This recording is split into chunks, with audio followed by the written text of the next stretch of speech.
데이터 센터의 개발 기회와 전략으로 부대표님께서 계속 말씀해 주셨던 DPR 아시아의 조상우 대표님께서 발표해 주시겠습니다. 네, 반갑게 박수로 맞아주세요. 예, 안녕하십니까. 어떡하죠? 이미 고성원 부대표님께서 얘기를 다 하셔가지고 제가 무슨 얘기를 더 덧붙여야 될지 모르겠습니다만은 저희는 지금 데이터 센터를 짓고 있습니다. 그 해외사 데이터 센터고 아마 많은 분들이 가장 관심을 갖고 있는 그런 발주사이기도 하고 그다음에 거기에는 또 엔드 유저인 또 해외사가 임차를 하게 되는데요. 저희가 지금 짓고 있는 것만 4개입니다. 그래서 그거에 대한 실제 사례를 좀 말씀드리는 게 아까 부대표님께서 말씀하신 어떤 시장 선장성에 대해서 현실 전략에 대해서 좀 말씀을 드릴 수 있을 것 같습니다. 우선은 저희 회사를 잠깐 소개를 드리려고 하는데요. 저희 회사는 미국에서 고급 건축 시설을 주로 하는데요. 아까 잠깐 말씀드린 데이터 센터 또 이것뿐만 아니라 산업용 이쪽에는 또 바이오텍 아니면은 저기 헬스케어 아니면은 산업 생산 시설 아니면은 저희처럼 이제 좀 애플 본사처럼 메가 프로젝트도 평당 5천만 원 이상의 그런 시설들이 저희가 주로 짓고 있는 시설입니다. 그래서 지금 오늘은 이제 물류센터, 그다음에 지식산센터, 그다음에 데이터 센터에서 말씀드리지만은 실은 또 굉장히 먹거리인 시장이 이제 바이오텍하고 그다음에 헬스케어가 있습니다. 그래서 지금 모 사업자들도 지금 헬스케어 시티, 그래서 메디시티라든지 바이오텍 시티를 지금 한국에서도 구축 계획을 하고 있는데요. 그쪽 시장이 상당히 더 큰 시장일 수도 있습니다. 그래서 그런 시장도 꼭 눈여겨봤으면 좋겠고요. 그래서 저희가 지었던 애플사 본사 프로젝트입니다. 이 프로젝트는 어떻게 보면은 그냥 업무용 시설처럼 보이지만은 이 안에는 산업용도 들어있고 생산용도 들어있고 업무용도 들어있는 그런 복합 시설이었습니다. 저희가 이 대지 30만 평의 이 시설을 짓는 데 있어서 단 25개월 만에 끝나게 되었는데요. 오늘 주제가 프랍테크하고의 어떤 연계성을 찾다 보니까 저희가 이거를 25개월 만에 짓기 위해서 AI와 빅데이터를 주로 쓰게 되었는데요. 그거는 맨 마지막에 제가 맺은 말로써 그 사례를 좀 보여드리고서 어떻게 하면 이런 프로젝트들을 25개월 만에 부동산 개발을 끝낼 수 있는지 그런 사례를 좀 끝에 다시 말씀드리겠습니다. 그래서 저희한테는 고객사들이 다음과 같이 나스닥에 상장되어 있는 가장 시총 상위에 있는 그런 회사들입니다. 저 회사들은 굉장히 높은 요구 조건을 요구하고 있고 그 다음에 상당히 미래 성장성에 맞춰서 시설의 스펙들이 상당히 고스펙화되는데 저 시설의 90%를 저희는 전부 다 돈 맡아서 하는 건설사입니다. 그러다 보니까 어떻게 보면은 아직 시장에 알려져 있지 않은 내용들에 대해서 저 회사들의 어떤 향후에 대한 시설에 대한 내용을 미리 캐치하고 그것을 미리 구현하기 위해서 어떻게 보면 토지, 부지 선정부터 시작해서 설계, 시공, 나중에 커미셔닝까지 진행하다 보니까 어떻게 보면은 지금 현재 산업에서 얘기 나오는 것보다는 조금 더 앞에 것들을 저희가 보고 있는 것 같습니다. 그래서 그런 측면에서 오늘은 데이터 센터를 직접 지어봤던 그런 상대로서 제가 2007년도에 미국에서 처음 데이터 센터를 지어봤는데요. 그 사례와 함께 좀 데이터 센터에 대해서 좀 깊게 좀 말씀을 드리려고 하는 겁니다. 그래서 한국에서는 저희가 2015년도에 처음 데이터 센터를 짓기 시작했습니다. 지금 보는 거는 하나금융그룹이라고 그래서 그 인천 청라에 보면은 하나금융그룹 통합 데이터 센터가 있는데요. 저기서 이제 7만 평 대지를 사기 위해서 저희가 해외 외국 자본으로서 그 외국인 직접 투자를 해서 외국인 투자법인을 만들어서 저 부지를 매입을 7만 평을 매입을 했고요. 그래서 저기다 데이터 센터, 그다음에 연수원, 이제는 헤드쿼터가 들어가는 그런 프로젝트였습니다. 저희가 업무를 보시면은 처음에 부지 선정부터 들어갑니다. 아까도 제가 말씀드렸지만 저희는 건설사인데 건설사가 앞단에서 부지 선정도 하고 부지에 대한 듀 딜리전스도 하고 설계, 시공, 그다음에 맨 마지막에 커미셔닝까지 일어나서 합니다. 그 이유는 데이터 센터의 특성 때문에 그렇습니다. 상당히 컴퓨터 같은 시설이거든요. 그러다 보니까 컴퓨터 시설은 처음에 케이스부터 잘 짜야 되다 보니까 죄송합니다. 일본말이 나올 뻔했네요. 그래서 케이스를 잘 짜야 되다 보니까 그 케이스를 짜기 위해서의 어떤 위치부터 기술적인 요소들이 가미가 됩니다. 그리고 그 위치부터 이미 내 사용자에 대한 요구 조건들이 반영되다 보니까 지금 어떻게 보면은 부동산 시장에서 처음에 이제 부지를 이제 매입하는 단계인 그 단계에서 또 활동하는 업역이 있고 그 다음에 설계 시공을 하는 업역이 있고 나중에 운영 관리라는 업역이 있는데요. 이 데이터 센터는 통합되어 있습니다. 그냥 한 사업자가 어떻게 보면 총대를 메고서 처음부터 끝까지 끌고 가는 사업이거든요. 그러다 보니까 굉장히 어떻게 보면 토탈 서비스를 요구를 하고 있고 처음부터 끝까지 볼 수 있는 그런 눈을 요구를 하고 있습니다. 그래서 그런 거에 대해서 좀 이따가 저희가 한국에서 짓고 있는 데이터 센터 사례를 다시 말씀드리겠습니다. 그러면 데이터 센터 소개를 간략하게 했습니다. 이미 고성환 부대표님께서 많이 얘기를 하셨기 때문에요. 그래서 지금 아까 전에 20 몇 프로씩 연평장 성장한다라고 했는데요. 실은 저희가 매출을 일으키는 거 보면은 약 데이터 센터가 5년에 20배씩 증가합니다. 왜냐하면은 데이터 센터가 굉장히 이제 집적화가 되거든요. 예전에는 상면에 보면은 아까 전에 이제 렉이라고 설명드렸는데요. 렉당 파워 덴시티가 4kW 아니 뭐 3kW 굉장히 저전력의 그런 렉으로 구성되다 보니까 면적이 많이 필요한 데이터 센터였는데요. 지금은 파워 덴시티가 10kW, 12kW, 어떤 데는 15kW까지 해서 집적도가 높아집니다. 그러다 보니까 데이터 센터가 그러면 덜 필요하지 않을까라고 생각하시는데 그만큼 공사비가 많이 들어가고 그만큼 계속적으로 요구하는 거에 대한 면적 공급이 안 되기 때문에 지금은 집적도에 더 힘을 쓰고 있는 겁니다. 그러니까 단가가 높은 싸움이라고 보시면 되겠습니다. 프리미엄 시장이라고 보시면 되겠습니다. 그냥 평당 공사비 4,500만 원짜리가 아니고요. 평당 공사비 이제는 3천만 원 육박을 하는 시설이 돼버렸거든요. 그래서 어떻게 보면 한 번의 개발로서 어쩌면 더 굉장히 큰 수익을 엑시트할 때 받을 수 있는 것이 일반적인 그런 사례이기도 합니다. 저희가 지금 개발하고 있는 해외 미국 데이터 센터 사업자의 저희 한국에서의 저희가 지금 짓고 있는 그 프로젝트에 대한 어떤 향후 이제 나가는 방향까지 이제 보였는데요. 저희가 이제 강북 지역에다가 지금 허브 데이터 센터를 짓고 있습니다. 저거는 12메가와트여 가지고 공사비는 약 한 1,500억밖에 되지 않습니다. 하지만은 저기는 이제 허브 어떻게 보면 지점이 되는 거고요. 그 다음에는 이제 이 서울에 이제 어떻게 보면 서부권이라든지 동남권이라든지 아니면 이제 경기도권이라든지 이렇게 지금 진행을 하고 있습니다. 그래서 저희가 지금은 상암동 저 지역은 지금 거의 이제 준공이 내년에는 준공이 되고요. 그 다음에는 지금 저희가 인천하고 김포에 땅을 매입을 했고 그 다음에 고양하고 이런 쪽에다가는 지금 프로젝트에 이제 설계를 듀 딜리전스를 하고 있는 중입니다. 어떻게 보면은 지금 한국에서는 땅값이 너무 비싸기 때문에 데이터 센터가 고층화가 되고 그다음에 수전이 그 전력 공급이 없기 때문에 자꾸만 외부로 나갈 수밖에 없었는데요. 실은 아까 전에 얘기하셨다시피 이 데이터 센터 사용자들인 클라우드 사업자라든지 아니면 IT 컨텐츠 사들은 이 CBD 서울에 집적하기를 원하거든요. 그래서 예전에는 땅을 구하지 못했기 때문에 어떻게 보면 우리나라 통신사들이 전화국이라든지 이런 유휴부지들을 데이터 센터로 이제 컨버전 시켜가지고 공급하다 보니까 울며 겨자 먹기로 우리나라 통신사들의 데이터 센터에 계속 임차를 해왔는데 지금은 기술이 좀 많이 발전이 됐습니다. 그러다 보니까 예전에는 반경이 8km 이렇게 반경을 그렸는데 지금은 40km의 반경을 그리기 시작했거든요. 그래서 인천이라든지 김포에 저희가 땅을 매입을 할 수 있었던 그런 근거가 되었습니다. 그러다 보니까 우리나라 통신사들의 데이터 센터에 입주되어 있는 기업들이 이제는 다 밖으로 나오게 돼 있거든요. 그래서 저희 같이 안정적으로 데이터 센터를 구축을 하고 운영하는 회사의 데이터 센터에 들어오게 됩니다. 그 이유는 데이터 센터는 거점 사업입니다. 아까 물류센터와 비슷합니다. 왜냐하면은 데이터 센터가 만약에 이쪽에 있는데 여기서 만약에 문제가 생겨서 이 데이터 센터가 셧다운이 되면은 여기에 스토리지에 그 서버를 앉혀놨던 사용자들은 어떻게 보면 자기 데이터를 전부 다 잃게 되는데 그러다 보니까 여기서부터 여기 이렇게 계속 지점을 그리면서 계속 징검다리로서 데이터를 계속 이 인터커넥티비티를 시켜줘야지만은 자기 데이터의 손실을 막을 수가 있습니다. 그러다 보니까 이거는 규모 싸움이 되는 거거든요. 누가 더 많이 징검다리를 설치하느냐에 따라서 어떻게 보면 사용자에게는 안정성을 답보해주는 그런 방식입니다.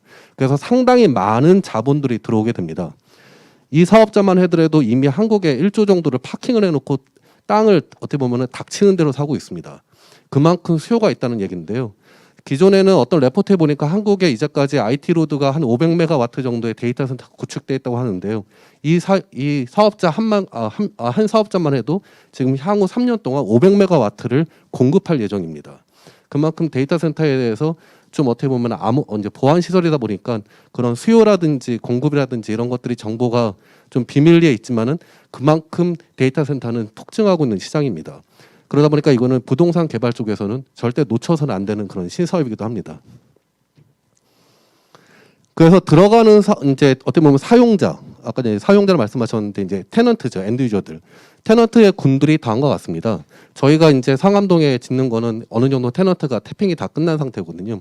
근데 저희가 그 태핑을 한다는 얘기는 저희는 토지를 매입하기 전에 이미 마스터리스를 거의 체결해 놓고 갑니다. 그러다 보니까 이거는 선분양만큼 굉장히 안정적인 사업이다고 인식이 되는데요. 한편으로는 그 사용자를 만나는 게 상당히 어렵습니다. 왜냐하면 그 사용자가 자기네 정보, 이 데이터에 대한 보안 등급이 있기 때문에 이게 어느 쪽에다 얼마만큼 저장할 것이다라는 것을 그 누구한테도 얘기할 수 없는 거거든요. 그러다 보니까 이거는 네트워크 시장이고 상당히 클로즈 어떤 인간관계 내에서 풀려가는 그런 사업이기도 합니다. 그래서 그 루프에 한번 타기 시작하면은 모든 것은 다 수익액으로 풀릴 수밖에 없는 그런 사업이기도 합니다. 그래서 저희처럼 이렇게 페이스북이라든지 애플, 아마존이라든지 MS라든지 이런 사람들이 많이 타게 되고요. 그러다 보니까 저희가 저런 사람들의 데이터 센터를 전 세계에 지금 한 900개 정도를 데이터 센터를 짓다 보니까 그 사용자들의 니즈라든지 아니면 향후에 어디에 거점을 삼겠다라든지 그런 내용들을 가지고서 토지를 미리 매입하고 그 다음에 안정적인 운영사를 임차를 매닝을 시켜서 안정적인 운영까지 그런 지원을 하게 됩니다. 그래서 개발에 대한 얘기를 좀 드리면요. 지금 보시면은 컴퓨터 사진입니다. 컴퓨터 조립품인데요. 데이터 센터가 딱 이겁니다. 그냥 컴퓨터 조립품이라 생각하시면 되겠습니다. 그 안에 CPU라든지 뭐 메인보드라든지 램이라든지 여러 가지가 있는데 그것을 잘 조합을 해서 가장 효능이 이제 어쩌면은 fully functioning 되게 만들어주는 것인데 그러다 보니까 컴퓨터 케이스는 그렇게 신경 안 쓰게 되거든요. 그냥 싼 거라도 그냥 씌우면은 컴퓨터입니다. 그래서 컴퓨터 케이스에다가 크게 돈 들인 사람 없습니다. 마찬가지로 부동산으로 봤을 때 데이터 센터를 보면은 저거 그냥 창고 형식인데 그리고 저거 보면은 경관 심의를 그거 저 통과하기 힘들 정도의 그런 내용인데 왜 저거는 저렇게 둔탁하게 지어가지고 우리 지역에 혐오 시설로 인정받아야 되나 이렇게 생각을 할 정도로 데이터 센터는 외관에 대해서는 전혀 돈을 안 쓰려고 합니다. 근데 한국에서는 이 경관이라든지 아니면 지역에 대한 민원이라든지 아니면 어떤 그 시위원회에서의 어떤 미관에 대한 상당히 태클이 많기 때문에 저희가 어쩔 수 없이 뭐 커튼홀로 짓는다든지 이런 식으로 짓다 보니까 상당히 좀 불합리한 점도 있지만은 어찌됐건 데이터 센터는 지금 보시다시피 케이스는 그냥 어떻게 보면 껍데기만 갖다 씌우는 정도인데요. 그런데 저 안에 들어가는 것이 진짜 큰 돈이 되는 그런 사업들입니다. 근데 저 안에 것들을 그냥 내가 만약에 용산 조립상가에다가 요청을 합니다. 나는 CPU를 어떤 걸 했으면 좋겠다. 나는 하드디스크는 어떤 걸 했으면 좋겠다. 그렇게 요청을 하면은 그쪽에서 제품들을 사가지고 조립을 해가지고 거기다가 선을 다 연결해가지고 저희한테 집으로 배달해 주거든요. 마찬가지입니다. 데이터 센터 구축 사업자들은요. 요구하는 스펙을 미리 사전에 얻어서 거기에 맞는 땅을 선정을 하고 그 다음에 거기에 들어가는 제품들을 미리 수급을 해서 전부 다 선을 연결해서 fully functioning하게 나오는지를 확인을 한 다음에 그 다음에 딜리버리 하면은 돈을 받게 됩니다. 그러다 보니까 이게 상당히 좀 어려운데 이 어떻게 보면 굉장히 요구 조건도 높을 거고 그 요구 조건을 못 맞췄을 때는 매각도 안 되거든요. 그리고 임차도 안 되고 그러다 보니까 이 얼리 터미네이션이라든지 터미네이션 포 컨비니언스에 대한 조항에 대한 어떤 부담 때문에 어떻게 보면 금융 쪽에서도 나중에 이제 PF라든지 이런 것들이 또 안 되기도 합니다. 그러다 보니까 데이터 센터를 그동안 계속 고려했던 시행 개발 쪽에서는 항상 데이터 센터 한 1년 동안 우리가 많이 연구했는데 이건 들어가면 안 되는 시장이다라고 하시는 분들이 많았거든요. 그런데 솔직히 그거는 좀 잘못된 생각인 것 같습니다. 그거는 그냥 내가 그냥 일반적으로 지식산업센터나 물류센터로 풀려고 했던 땅을 그냥 잡아놓고 이거보다 수익성이 좀 높은 것이 데이터 센터 아닐까라고 생각하기 때문에 그걸 들고서 물건을 가지고서 데이터 센터 사업자들을 찾아다니다 보니까 그 사람들이 바라보는 뷰나 그 사람들이 원하는 지역을 가지고 얘기하는 것이 아니기 때문에 아예 태핑 자체가 안 되는 겁니다. 그래서 그런 것들은 조금 다르게 생각해 주셨으면 좋겠습니다. 그래서 데이터 센터의 사업자들을 좀 보면요. 처음에는 데이터 센터를 어떻게 보면 이제 구축하는 회사들이 있습니다. 구축을 한 다음에 운영까지 하는 회사가 있고 그 안에는 이제 테넌트들이 들어오게 되는데 이 구축하는 개발사들을 보면은 시총이 거의 50조에 육박을 합니다. 우리나라 시행 개발 중에서 시총 50조에 육박하는 회사가 있습니까? 근데 부동산 개발만 그 데이터 센터 부동산 개발만 해서도 나스닥에 시총 50조짜리 회사가 몇 군데가 있습니다. 그만큼 향후 미래 성장성 사업이라고 그래서 상당히 많은 자본들이 모이게 되고요. 또 한편으로는 저희가 이제 처음에 에쿼티를 만들기 위해서 펀드레이징을 하는데 펀드레이징도 상당히 조기 완판되는 그런 형식입니다. 그리고 또 수익성도 거기서 요구하는 것도 상당히 낮게 생각을 하고요. 왜냐하면 여기는 굉장히 폭발적인 시장이라 생각을 해서 내가 수익성을 낮게 해도 어떤 이제 에코티를 많이 꽂으려고 하고 있고요. 한편으로는 또 PF를 일으키는 데 있어서 한국에서는 보통 올인 코스트를 3% 후반에서 4% 초반 이렇게 보게 되는데요. 저희가 데이터 센터를 이번에 지었던 그 사례 같은 경우에는 저희가 PF를 요청을 했는데 3% 올인 코스트 3%에 외국 자본들이 PF가 다 들어왔습니다. 그만큼 금융 자본도 상당히 많이 몰리는 그런 시장이기도 합니다. 그래서 어떻게 보면은 상당히 각광을 받고 있고 많은 사람들이 돈을 들고서 쫓아오긴 하는데 이거를 그러면 내가 어떻게 한 발을 디딜까? 이거에 대한 고민을 아까 같이 좀 토탈 서비스 관점에서 그다음에 지역에 대한 위치 선정부터 그 사람들이 원하는 정보에 대한 그 니즈에 맞춰서 선정하는 과정들을 하게 되면은 그렇게 어려운 사업이라고 생각하지 않습니다. 그래서 저희가 텍사스 댈러스 공항 옆에 보면은 폴트워스라는 도시가 있는데요. 거기에 이제 저희가 해외 이제 페이스북 데이터 센터를 지었던 사례입니다. 총 공사비는 한 2조 정도 되는데요. 이거를 짓는 데 있어서 사이트 셀렉션, 듀 딜리전스, 디자인, 컨스트럭션, 커미셔닝까지 일원화해서 저희가 다 이제 맡아서 하게 되었고요. 마찬가지로 에너지 절감이라든지 전력 효율 지수를 해서 ESG에 맞는 그런 시설로 구축을 하는데 좀 총력을 다했던 사례이기도 합니다. 그리고 한국에는 아까 말씀드렸던 해외사의 데이터 센터를 저희가 발주사 대리인 역할을 하면서 지금 진행하고 있는데 저희도 마찬가지로 사이트 부지 선정부터 부지에 대한 어떤 듀 딜리전스 그다음에 저희가 설계 시공 관리까지 지금 일원화해서 하고 있는 중입니다. 그러다 보니까 업역이 나눠 있으면은 상당히 들어가기 힘들지만은 어떻게 보면 처음부터 끝까지 볼 수 있는 눈을 갖고 있다. 그러면은 이런 시장에 계속 들어갈 수 있다고 생각이 됩니다. 그래서 한국과 미국을 좀 비교해 봤습니다. 구축 개발을 하는 걸 보면은 한국에서는 메가와트당 100억 정도의 공사비가 들어가는데요. 실은 아마 지금 계신 분들은 많은 분들이 평당 공사비가 얼마지라고 생각하실 텐데 실은 데이터 센터는 평당 공사비라고 따지지 않습니다. IT 로드 메가와트당 공사비가 얼마 정도 드냐 이렇게 저희가 계산을 하거든요. 왜냐하면 컴퓨터 시설이기 때문에 그렇습니다. 그래서 저희는 메가와트당 보통 한국에서는 100억 정도가 드는데요. 미국에서나 아니면 유럽에서는 공사비가 메가와트당 55억에서 약 한 80억 정도의 수준입니다. 그러니까 한국이 지금 어떻게 보면 데이터 센터가 거의 배 이상의 돈을 들여서 짓고 있는 중이거든요. 여러 가지 이유는 있습니다. 뭐 이유는 있지만은 어찌됐건 아직까지도 굉장히 예전 방식으로 공사비를 많이 내서 짓는 방식으로 하다 보니까 임대료를 많이 받을 수밖에 없고 임대료를 많이 많이 받는다 그러면은 임차가 안 되기 때문에 차라리 전용 회선에다가 그 회선 사용료에다가 이제 어떻게 보면 돌려서 돈을 받는 쪽으로 받는 거거든요.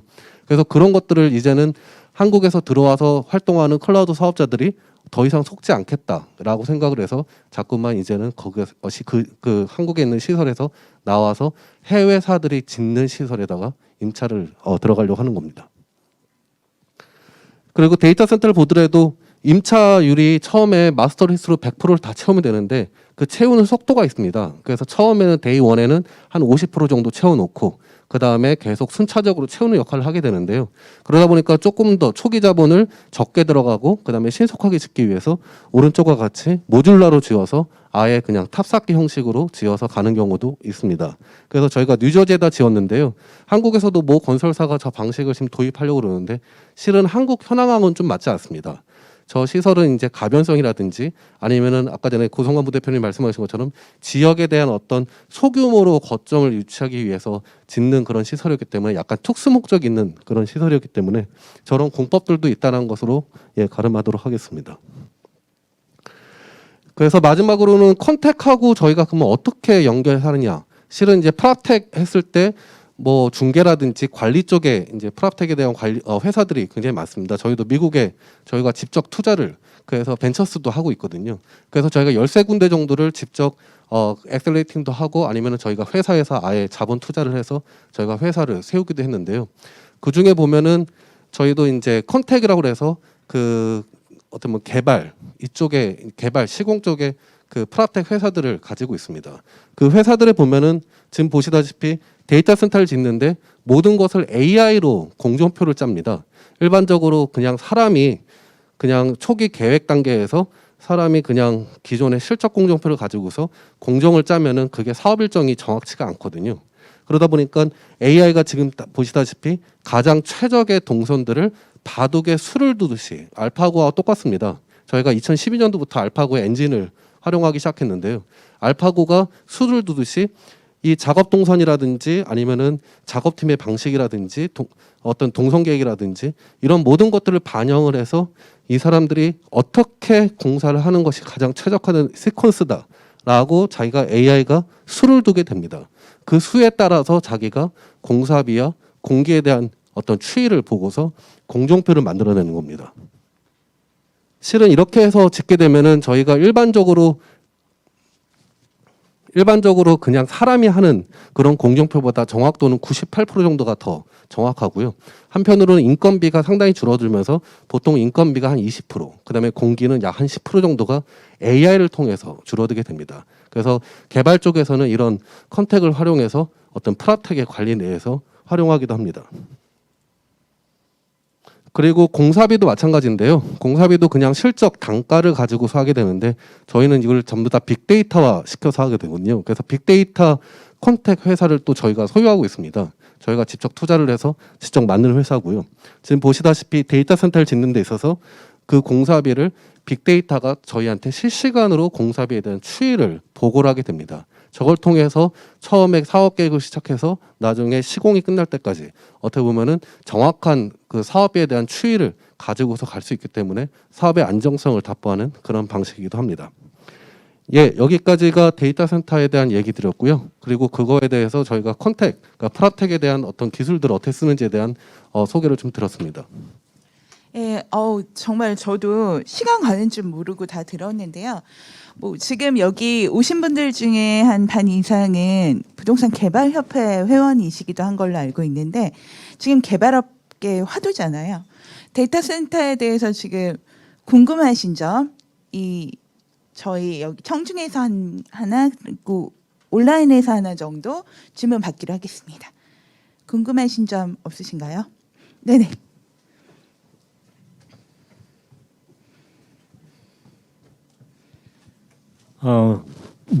개발업회 부회장으로 있습니다.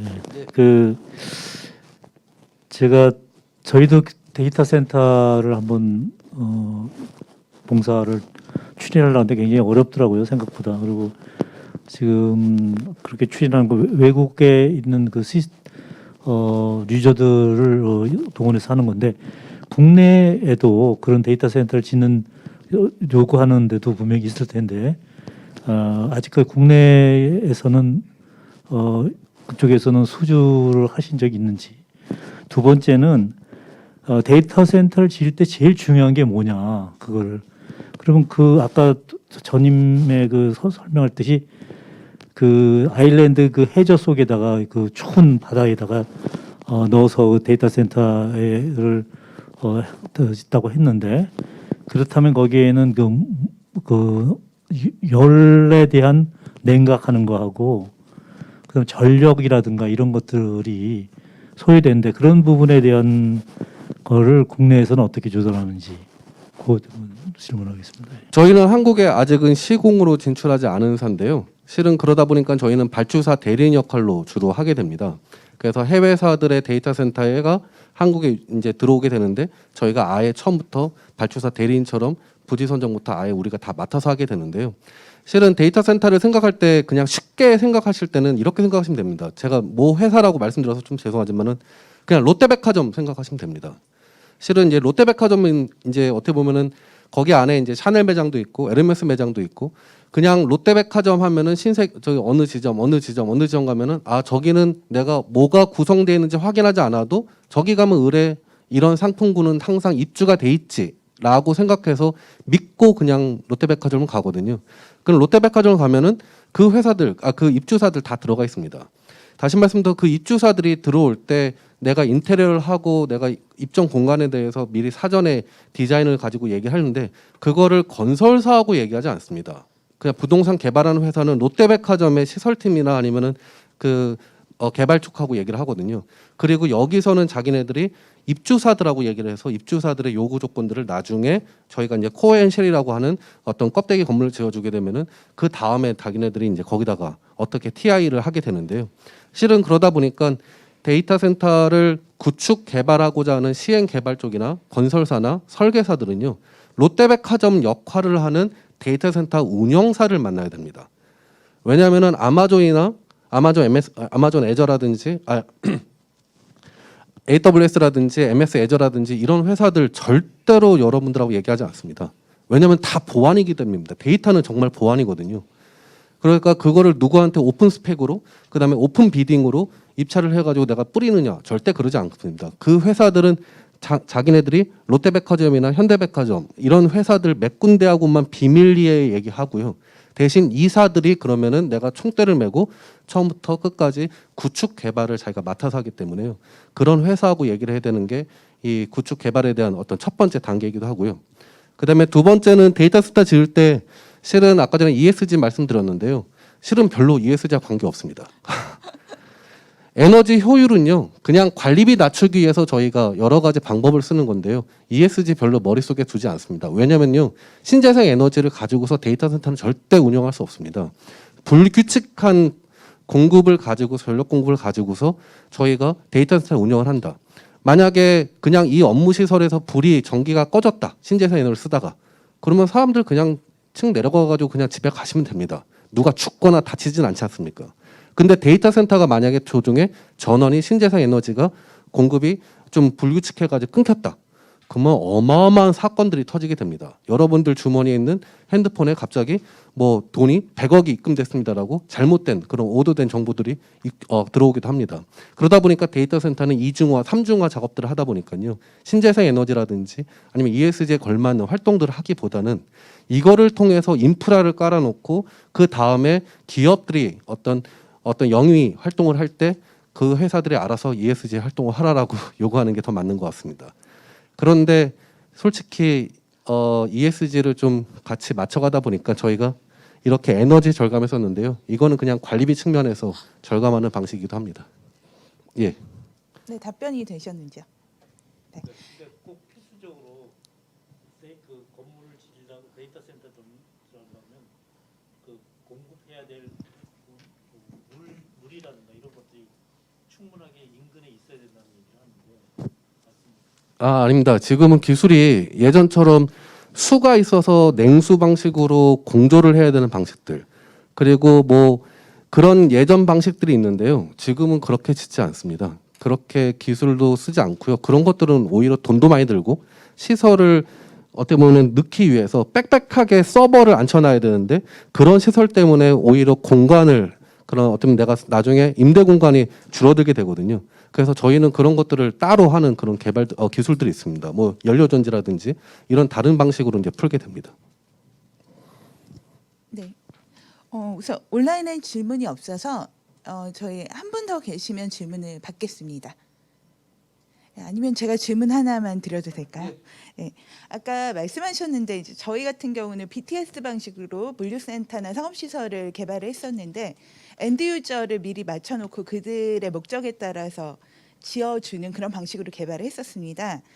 그래서 저희한테 들어오는 뭐 물류센터나 상업시설 부지를 그들이 들어오지 않는다 그러면 데이터 센터로 하면 어떨까 그래서 검토를 계속 했었는데요. 사실 지금 말씀하셨듯이 이런 그 데이터 센터의 엔드 유저들의 전략지를 저희가 파악을 할 수 없는 상태예요. 거의 비밀이기 때문에. 그래서 저희는 아까 말씀하셨던 수전이 되는 용지들을 계속 확보를 하고 그거를 이제 누구에게 물어봐야 하는데 실제로 이런 전략지에 대한 정보가 저희가 공유하거나 알 수 있는 방법이 있는지 궁금합니다. 실은 아까 계속 말씀드렸죠. 데이터 센터는 미군 부대 US 베이스 캠프보다 더 암호가 걸려 있는 것 같아요. 저도 데이터 센터를 지을 때요. 저도 한국 시민권자면은 제가 못 들어가는 데이터 센터 그런 프로젝트도 있었습니다.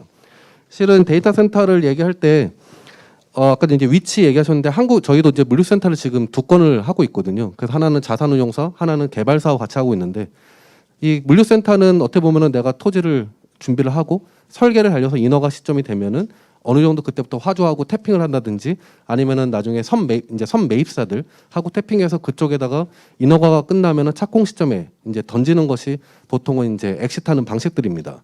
그래서 그때까지는 그냥 내가 제너럴하게 이 정도 되면은 이 정도의 구축으로 설계를 하면 되겠다 생각해서 그때까지는 화주하고의 어떤 엔드 유저들하고 얘기 없이 그냥 끌고 나가거든요. 근데 아까도 계속 말씀드린 데이터 센터는 처음에 부지 선정부터 그 사람들하고 얘기를 해야 됩니다.